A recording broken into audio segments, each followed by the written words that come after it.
Hey, it's Nikki here back on Addicted to Betterment with our friend Steve Perkins from Greenhouse.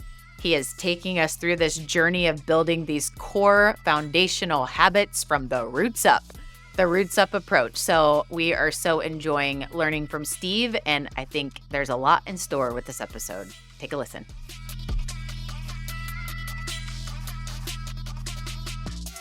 Hey guys, David here with Addicted to Betterment. Man, I'm excited for today's show. I usually am excited for every show, but today's show has a little twist. Back with our good friend, Steve Perkins.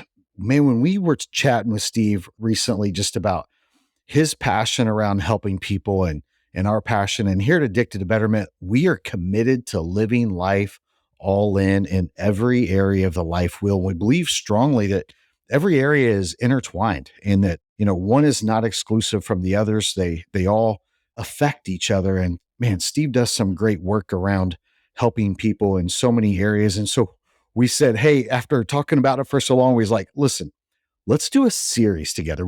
There's no way we can pack all this into one episode that we were talking about. So we're in the middle of a series with our friend Steve, and I'm excited for today's show, except for one thing. Steve, you showed up today with a Michigan hat. Let's go. And I don't even know if I'm going to be able to get through this episode. So we are fresh off the national championship in football. And anyone who follows sports knows that the Ohio State Buckeyes won the national championship. And I, for one, am an Ohio State Buckeye fan, have been for some time. In football, I'm an Indiana Hoosiers basketball fan. But man, showing up for an Addicted to Betterment show with a Michigan hat on is going to be tough to swallow. But thanks for showing up today, man. Let's go. I mean, it's interesting that, Herb Street's son decided to come to Michigan. I don't know why that is, but it's kind of interesting. It is. He's just trying to chart his own path, man. We all do that when we're young kids. We make dumb decisions. Well, I will take the hat off in a minute, but I just had to represent. I have to bring Michigan back into the picture a little more after this year. But I wasn't cheering for OSU during the game, but after they won, I have to admit I was glad for a back-to-back Big Ten years. And, pretty cool that we're back in the picture. It felt like for a while there, it was all about the SEC and the spread offense, this and that. And we kind of fell out of the, public eye. So. Well, listen, we'll let it slide today. Props to you for wearing the hat. I mean, they've got to have some fans. And listen, let your biggest weakness become your biggest strength. And so, hey, at Addicted to Betterment, we can change that rooting for Michigan into a strength, into rooting for a good team. So we'll work together on that. How's that? All right. Well, I'm the guest, so I guess I have to fall in line. Oh, man. So we're talking about a big conversation today around networking. And when the word networking, even someone says the word, that usually causes one of two reactions within people. And it's one of two things. It's you got that person that is, yeah, I love to network. Where, when, what time, I'll be there. I can't wait. I just want to talk to everybody and shake everybody's hands, get some numbers and connect and all that. And then you got the other person that instantly starts sweating, instantly gets a little nauseous and is like, oh, so talk to me. Let's just start there. Define what you would call networking. Define that for me. And why is this something that you're so passionate about? Yeah, no, I love that synopsis because that's exactly why it comes up so much in coaching, which is why we've made it into one of our main product topics. Because, especially for people in our line of work where you're a coach or a people helper, a consultant, that usually means you have some amount of creativity. And those are typically the people who are the sweaters in your example. And so it just is something we run away from. But anyone who's in business or trying to grow in their career, trying to grow their company, that it's all about who you know. And so you do have to master the skill, whether you like it or not. And so that's why I want to address it, because I think we run away from a thing that we need the most. And, maybe if there's any listeners who are the people who love it and run toward it, they can hop in the conversation and help other people. But the way I would define it is simply just curious conversations, authentic, curious conversations. And we can dig into why, but I think the reframing is important because you're right. The word networking has a lot of baggage. Yeah, one of the reasons why I'm so excited to chat this up with you and why we said, hey, let's do a whole episode on this is so for me, I just love talking to people. I'm a relationship person. I've got my group at the gym that, man, when I go in, I mean, we all know each other's names. There's a bro hug, a fist bump. I mean, I know the lady at the grocery store who always manages the self checkout aisle. She knows me. As soon as I walk in at Kroger, she's, a smile and a wave. My wife, on the other hand, would rather go to the gym with her AirPods in, not say a word to a soul, maybe talk on the phone or something and get out. And she probably doesn't know anybody at the gym. But yet on the flip side, she is an incredible network. And so what you're really talking to is not, the person at the store who goes in and just chats it up with everybody. That's not exactly what you're talking. You're talking about the person who leverages relationship with intentionality. That's interesting that you bring that up because I'm like you too, where I love meeting new people. I love getting to know strangers. I love getting out there. But I found when I was building this company that I dread and would even hate networking when it was about sales. Because I don't ever want to pressure people and have to, try to push them to do something. And so suddenly all of those skills and even things that I enjoyed around networking, it kind of backfired. I'm curious how it is for you because I wouldn't have thought of myself as someone who struggles with networking until it was directly related to growing my business.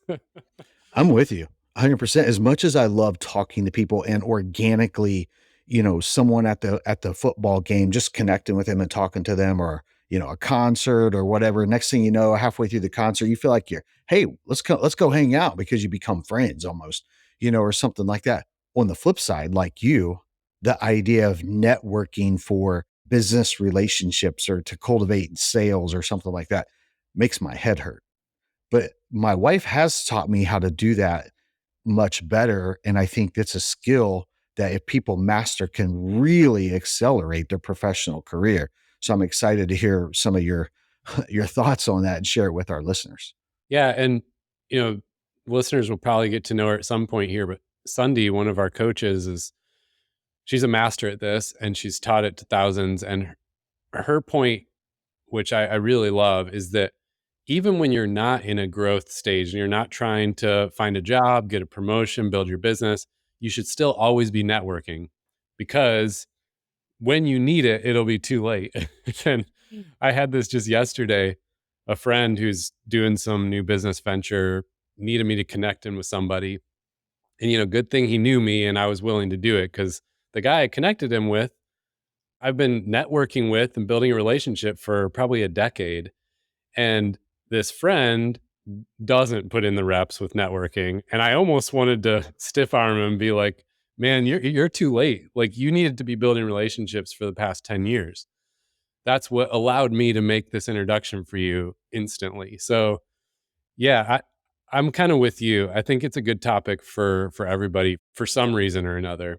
What are some of the myths that you think there are around networking that make someone like you or I start sweating, as we said, make us give us that butterfly nauseous feeling like of dread? What's some of the reasons that cause us to have that reaction? Well, I think the most common one I've seen is the feeling of pressure to produce results from that conversation. So the place you feel is the worst is networking events, whether it's a conference or an actual like business networking event. It's the worst because everyone's being fake. Everyone's just kind of trying to slide their business card around and there's this pressure feeling like I need to instantly influence this person to do XYZ. I need to instantly get a client. I need to instantly get a job. And, we deal with people who are in a job search mode too. And they think, okay, I'm meeting for coffee with this person. I have to get a job out of it. And the reality is that's not true. Like networking is all about 6 degrees of separation.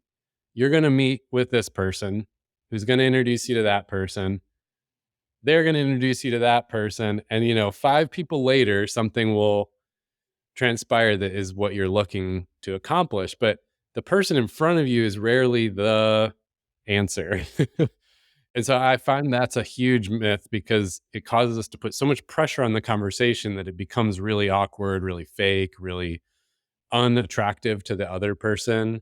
That's the most common thing that I see. Although, yeah, I think there's several kind of myths that pop up. It's one word you just used that I just want to kind of dive into a little bit. You said it feels fake to the other person. A lot of times we feel, it's forced or it's fake, like, hey, if I'm networking, I'm trying to create this friendship with this ulterior motive, kind of a bait and switch type thing. And I'm curious to hear your thoughts on this. So last year, one of the things that I did at the beginning of the year, I challenged myself to get super intentional about business relationships and friendships. So I listed 5 people that I said, "Man, I really want to grow this friendship because they elevate my life, they elevate me as a person, and I want to invest time in those." Then on business side, I listed 5 people that I knew I wanted to get to know, wanted to develop a relationship with because I knew they could help me in business. And really what I did, and I'm curious to hear your thoughts on this because I probably didn't do it right, but I reached out to them and let them know that I wanted to cultivate that relationship. And I actually just told them what I was wanting to do. Like, hey, I'm trying to get somewhere in business and I would love to just sit down and pick your brain and hear your thoughts and grow this relationship. And we just told them, hey, I'm really being intentional about growing some relationships. What are your thoughts on that? I mean, it worked for me, but how do you see that? Well, it's no surprise to your listeners. I think it's one of your superpowers. You're super genuine and authentic at all times. And so I think that's a perfect model because what you did is a very specific thing. You cleared the air of any question of intentions. And it's true. Like I grew up in the part of the country where all the like pyramid scheme stuff started. And so I've experienced this backward and forward. I actually know some people who are part of founding a lot of that. And it's so painful to see how it played out because originally the intentions of some of those organizations were good.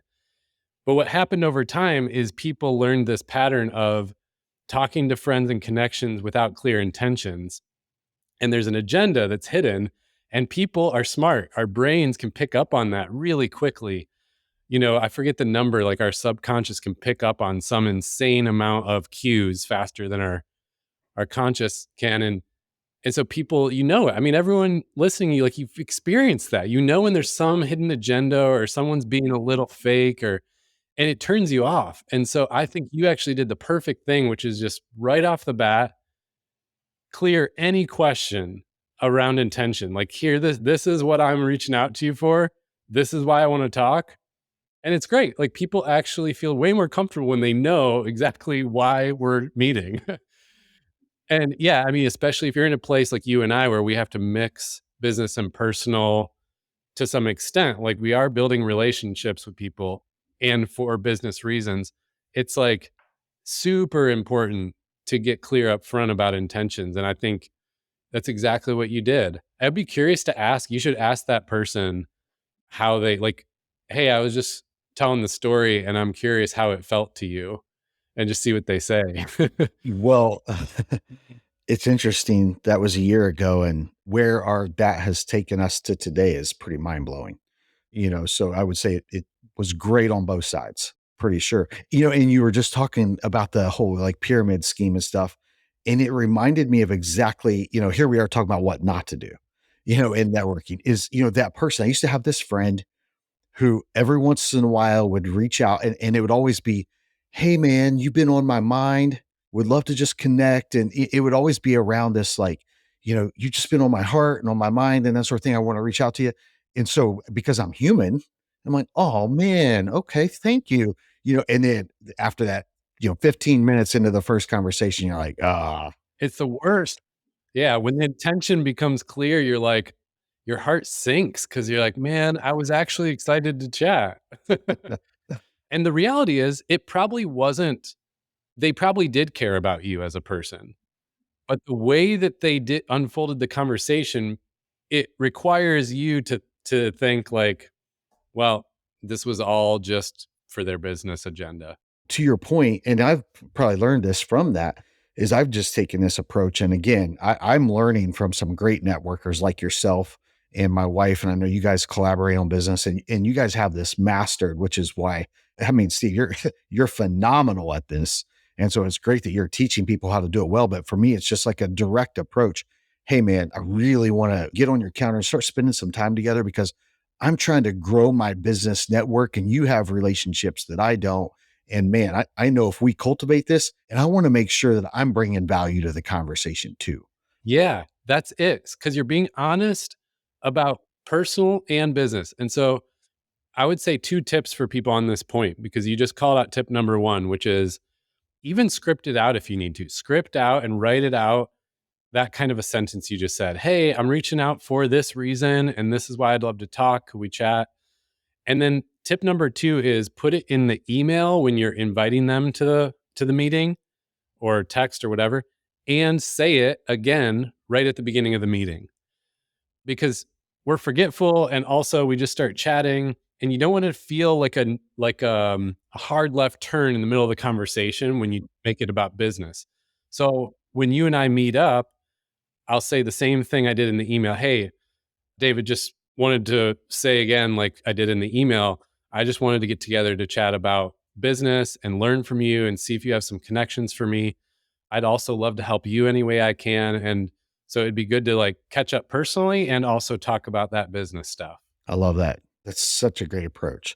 I love it. It's so simple. And that's why I call it curious conversations, because it's like, no, it's about being curious about you. And you're probably going to be curious about me. And we want to learn from each other. And the result of that will be like good, valuable networking. But the word networking, you're right, it has so much baggage attached. We gotta like disassemble that first. You know, Steve, as we're talking about networking, my gut is that many of our friends and many of the people that listen to this are like, why are they spending an episode talking about networking? And, you know, as I'm listening to this kind of conversation, as we're going back and forth, here's why. Is because if you're trying to accelerate your life in any area, professionally, personally, fitness and health, you name it, the whole life wheel, networking can get you where you want to go. Intentional networking, mastering this skill can change your finances, can change your relationship. It can change your fitness, because one of the things we talk about all the time, and I'm excited to dive into some practical tips about this, but I want to kind of hammer home the power of this is, you know, the who you surround yourself with is what determines where you get to. And, you know, the life that I get to experience now is a direct reflection of people that I've surrounded myself who challenge me, push me, and elevate me and help me learn. And so this is why we're spending a whole episode on talking about this. I'm so glad you said that. I couldn't agree more. Like, for anyone listening, just stop for a second, think, what was the last really positive thing in your life? And since we're talking about business and career, let's say in that bucket, like, what was the last great thing that really happened that you were excited about? And then right after that, think about, where did that opportunity originate?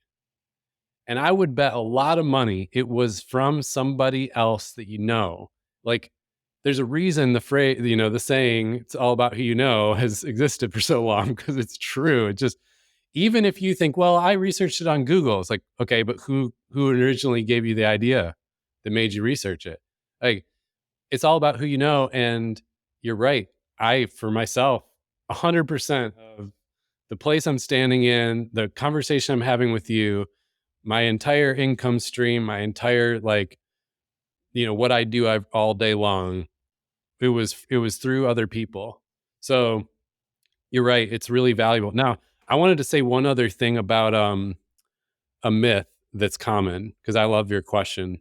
The other big myth we hear is, well, I don't want to bug people. And they don't want me to bother them. They don't want to help. I don't want to bug them. Again, complete myth, because a vast majority of the time people enjoy helping. And I mean, it's real. Like, we get these little dopamine hits when we help people. It feels good to help people.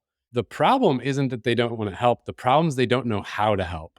So this leads to the other piece of the networking conversations, which is you got to give the person direction on how to help you. And I mean, there's definitely some practical tips on this, but I'm curious for you how that plays out. Like, when you are networking like that, do you usually make an ask, or do you kind of just connect just to connect and let it go where it goes? Or how do you tend to approach that? Well, here's how I'll answer that question. Thinking as you were talking about, people want to help, but they don't know how.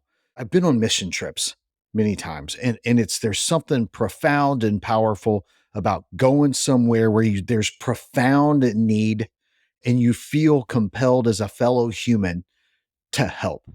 And so that's the need is so profound. Well, we come back here, and one thing is we get caught in this cycle of posturing, and we think that everybody around us has it together. Is they're not dealing with is what we're dealing with. We get stuck in this mindset. But every single time that myself, when someone reaches out and is like, "Hey, can you help me with?" or "Hey, I'm working on something. I'm wondering if you can help me with," and to your point of, it's this direct approach of letting me know what they need help with. And I can't remember a single time that I was like, "Nah, I don't want to help you." I mean, I think it's an instant human reaction to be like, "Of course. How can I help?" Yeah. And you've had those meetings. I have them a lot with other business owners where someone says at the end of the conversation, we had coffee or something, and they go, "This was great, man. Okay, Steve, how can I help you?" And I always feel grateful for the question, and I have no freaking idea how to answer them. Like, it's such a broad question. And so my brain goes haywire, like, "Oh, I don't know. I mean, I don't know. Shoot. Let me think about it and get back to you." And so there's an art to making an ask and making it specific so that they can instantly help you out. Another good example is financial planners and advisors.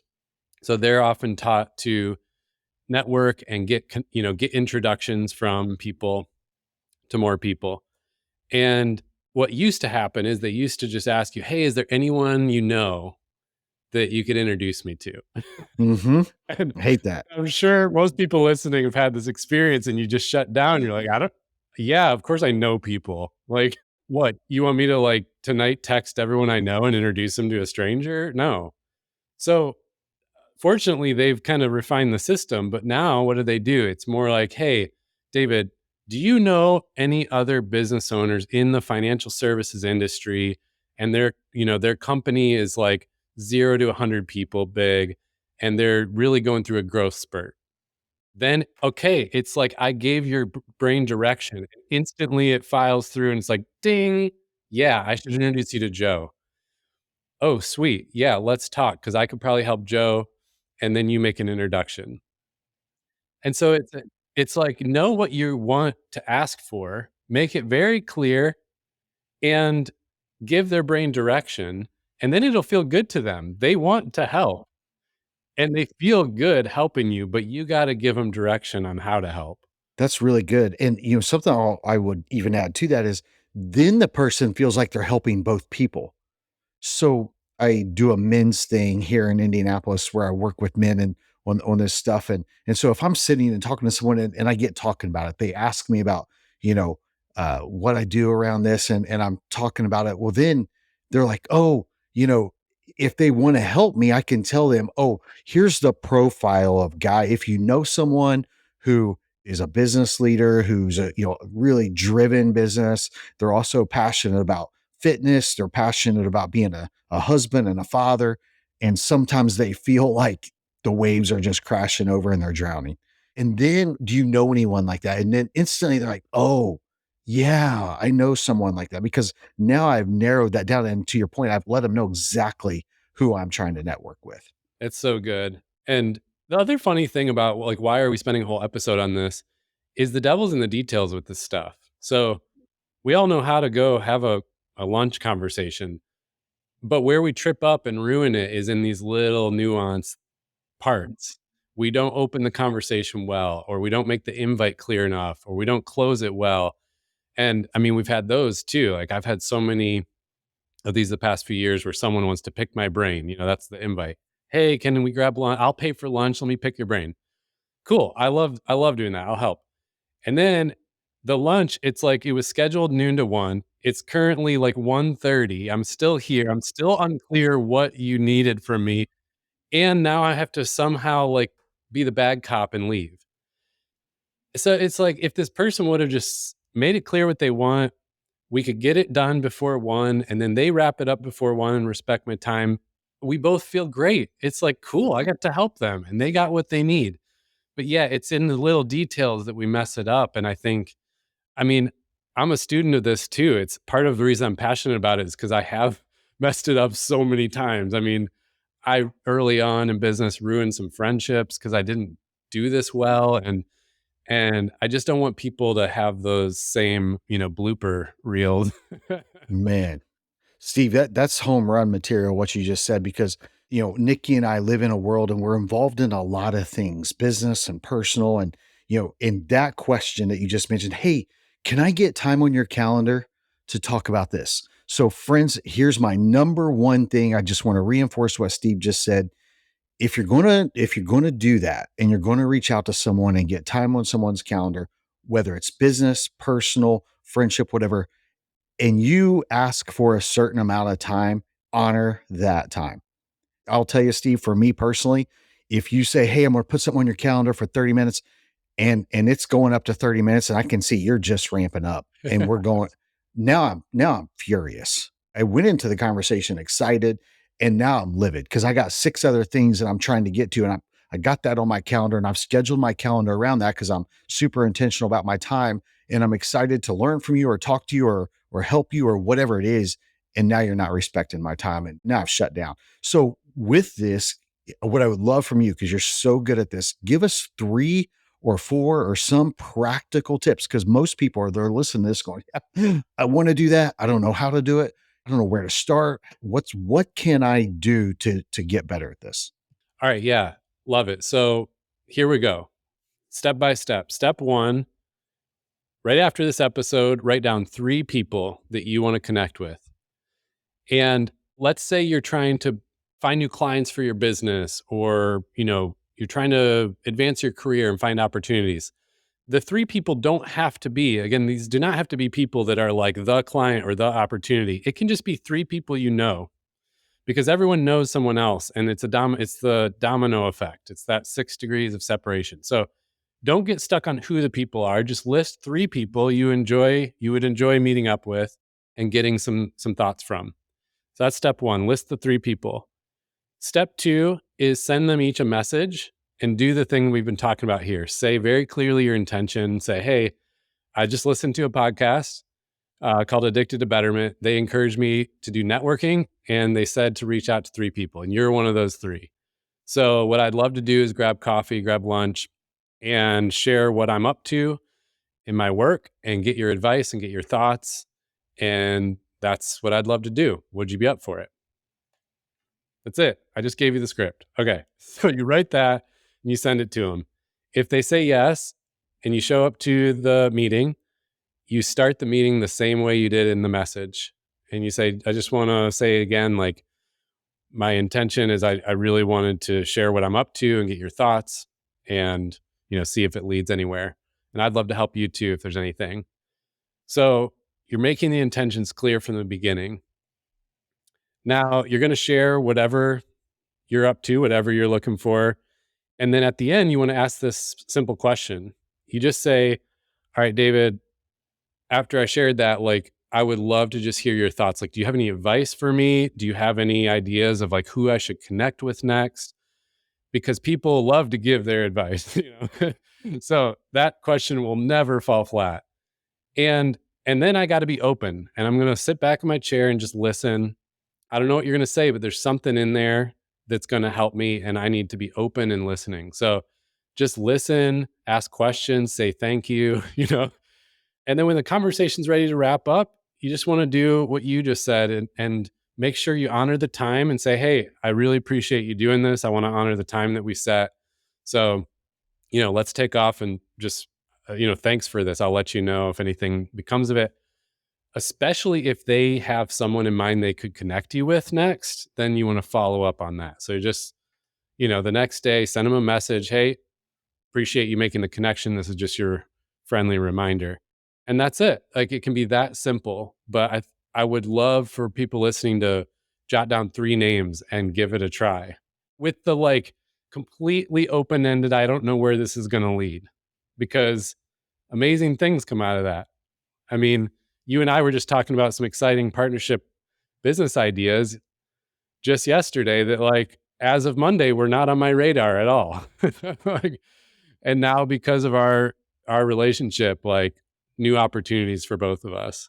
That's the power of networking right there. That's awesome. I mean, that literally we're living it out. We're living out the power of networking. So, man, this is so good. Friends, do exactly that. Pause right now. Write down the 3 names. That's great. And when you ask for the time, keep the time. And I'll tell you, if you want to really build trust in a relationship, you have a really good conversation going, you feels good, and you're getting up on the time. It's, you ask for 30 minutes or you ask for an hour and you're up on 55 minutes and it's coming up, but you're really enjoying the conversation. You want to build trust, close your notebook, put your stuff away and say, man, I really enjoyed this. I want to respect the time. Let me know when we can reconnect. Let them know that. And if someone sees that, I know I'm speaking personally here. If someone shows me that they're keeping their word and respecting my time, now their trust level for me has went up significantly. Now that I know I respect them a lot more, man, that's really good. You're helping us build the life we want. And dang, we're looking for ways to do that. Steve, as we close this up, what's some practical things people can do to reach out to you? What's a way they can connect with you? I know you have great programs to help people with this, which is why I'm so glad you being on the show. Thank you for that. How can people reach out and get some help with this? Yeah, I love the practical steps, because sometimes you hear this and you're excited, but you're in the car or working out and you need that guide with the step-by-step to follow later. So with all of these topics we're talking about, we've created these mini courses, and it's lessons online that are they're usually 2 minutes long, super bite-sized, easy to consume. And so we've got a mini course called Reworking Networking. And the idea is, it's got all of the guides, it's got scripts, it's got prompts and examples. So you can just pull from it whenever you're going into networking and need a refresher or some ideas. And then it's got the ability to, if you want to just talk to a coach and work through some of your hangups or some of your questions and get over the hump, you can get one coaching session on the topic too. So people can find that. The links will be here at greenhousecoaching.co. But you mentioned it. I mean, this is one of the what we call roots that build on each other. So we talked about a couple topics on this podcast already that in order to execute on it, you need to do networking well. And all these roots kind of play off each other to grow the life you want and grow the business you want and be a better leader. And so, if you're really wanting to make a wholesale shift and level up in that way in your life, we have what's called the RootsUp quiz. And we literally created it for this partnership with Addicted to Betterment, because it's a short 5-minute quiz where it spits out your next step. It's like, here is your first step, and here is your map of where to go after that. It's like your plan of action to grow and make this year really, really amazing. So if you're listening to this point, do the quiz and get your map so you can have a plan of action. And then, like you said, David, we're going to keep coming back together on the pod here and talk about other root topics for growing the life you want. Man, that's good. Roots up approach. I love it. So, Steve, thanks for being on the show today. I'm wondering if, as we're closing this up, this morning I was talking to a friend of mine a close friend, and last year they had a really challenging year. And I remember as we were going into the end of the year, next year is going to be amazing. Next year is going to be amazing. That was back in December, and they had these reasons why. Well, this morning I had a quick conversation with them, and as soon as they they got on. I could tell they were down. I said, "Hey, what's going on?" And they were on the struggle bus. It's like, "Man, remember this was going to be your year." And she said, "Man, I just got to make some big changes. I've just got to make some big changes." And I'm thinking, friends, if you're out there on the treadmill, at the gym, driving down the road, laying in bed, washing dishes, whatever it is, and you're listening to this and you relate to that, thinking, "Man, whatever I'm done hasn't been working and I'm ready to do something different and I got to figure it out." Yeah, I would highly encourage you to take that first step and jump on to, I will put the link in the show notes here. Jump on and just take that quiz, RootsUp. You really can build the life you want. And that's what we're about, Addicted to Betterment. So Steve, thank you for being a part of this. So excited to bring this content to our listeners. And I can't wait for the next one, man. Yeah. Well, thank you so much for this and having me on. It's really fun to talk about this stuff with you. Let's go. So you just listened to this episode. Now, join us in being addicted to betterment. Please subscribe to the show, share with your friends, tag us, and please take a moment, leave a review. Yeah, we do want your stars, but we really want the feedback.